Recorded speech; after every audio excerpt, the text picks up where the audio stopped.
Hey, what's going on, guys? My name is Joshua, and today we're going to be looking at hide and seek stories animated. This is supposed to be scary animations. It's not complete. Yeah, okay. So we're going to be looking at these. When I was a kid, my parents would sometimes bring me down to my aunt and uncle's place to stay for the weekend. Mainly, I'd spend time playing with my two cousins who were around the same age as me. They lived on a small farm with plenty of open space, and we could run around doing pretty much whatever we wanted. His house, I think if we thought we could get away with it, the three of us would sometimes cross over to the neighboring farm about half a mile away. It had been abandoned for decades, with a scattering of derelict buildings and other structures still standing on the property, just begging to be explored. This was of course a gold mine for three adventurous young boys such as ourselves, especially after my cousins told me stories about the deaths that took place in the house. It was pretty classic fare. Man goes crazy, axe murders his entire family, hangs himself, returns every night as an angry spirit looking for new victims. Good, grisly stuff.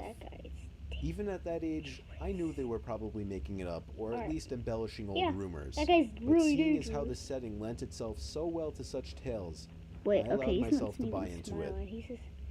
One afternoon, we decided to play hide and seek. When it was my turn to hide, I ran off for a flimsy brown barn that had living quarters on top, and climbed the stairs looking for a good spot. There was still furniture inside, and personal belongings lay scattered across the floor. I maneuvered over broken dishes, tattered clothes, and crumbling books, eventually coming to a small room with a closet. Jackpot. There were even long black dresses still hanging on the rod that I could hide behind. I stepped inside and managed to force shut the folding door. My only illumination was a slit of sunlight that shone through the crack in the door from a nearby window. I crouched down with knees tucked into chest and waited. Hide yourself better. Some time passed and there was still no sign of my seekers. I waited some more, debating if and when I should give myself up. After nearly an hour, this was starting to get boring. My head drooped. I awoke with a jerk. It was pitch black. Drowsy and confused, I forgot for a minute where I was or what I had been doing. As it came back to me, the realization that it was now nighttime and that I had been abandoned here filled me with sinking dread in the pit of my stomach. You might be hearing some paranormal I tried to get up, but a sudden cramp in my calf kept me grounded. I squirmed about, waiting for it to pass, when I heard a door slamming shut downstairs. This is not good! Oh my gosh, it's not! One of my cousins? Hide, there was a brief period of silence. Then footsteps at the bottom of the stairs. But not just footsteps. I can barely even see this. Wait, will this work? After every other step. That blind doesn't work. Okay. These weren't the footfalls of a child. They were slow, heavy, deliberate. I held my breath, praying they would go away. They did not. The noises continued to ascend.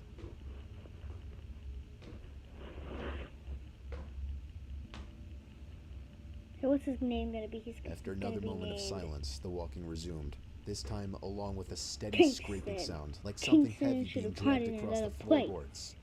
The footsteps made their way through the debris and wandered aimlessly through the various rooms. I thought I could smell something faintly putrid. Wait, what was that? He was making moves. The constant scrape sent cold shivers coursing down my arms and back. My worst fears were realized when the steps reached the bedroom doorway. They got closer and closer and finally stopped directly in front of the closet door. I couldn't see a thing. After an agonizing pause, they continued on over to the other side of the room and out the doorway again. They faded away down the hallway. I waited for what seemed like an eternity. That's creepy. There were no more sounds now, and I was trying to build up enough courage to open the door and flee. Three things happened simultaneously just then. I was bombarded with a smell I can only describe as fresh roadkill. Hide your face, everything. I heard raspy breathing behind me in the dark closet. Wait, what is that? I felt hot breath against the nape of my neck. That was enough for me to hurtle myself out from the confines of that nightmare space, relying on memory and scant moonlight to navigate through the darkened house. All the while, I heard footsteps chasing behind me, closing in with terrifying speed. Run, Kingston, run! It was a clumsy, torturous escape full of trips and bumps and blind stumbling. Wait, what? Okay. I never looked back. At least, not until I had burst out the front door and into the country night. It's snowing When I already. did No, turn no. around, I Dude, saw absolutely nothing. Creepy. There were no more footsteps and nobody was The chasing me. people you were playing with. That didn't stop me from running though, all the way back to my aunt and uncle's house. On the steps. There was a police car in the driveway when I got back. The police. My parents were there too, worried sick. Everybody arrested? demanded to know where I'd Okay, been. they didn't die. Apparently, when my cousins still hadn't found me by Wait, then evening, who did? they'd returned home to tell their parents. Eventually, the police were Cops called are in here. and informed me that they had already scoured every building on the farm. The insinuation that I was lying about my whereabouts didn't go unnoticed. None of it made any sense. It wasn't until years later that one of my cousins filled in a final piece of the story. He and his brothers had spent hours searching for me like they said, but the part they didn't tell anyone was that they thought they spotted me in the window of the bedroom I was hiding in. And when they got closer, they saw that it wasn't me. Whose shadow is that? A young boy neither of them recognized was smiling and waving down at them and gesturing for them to come upstairs. That's when they ran back home. All of this while I slept in the closet.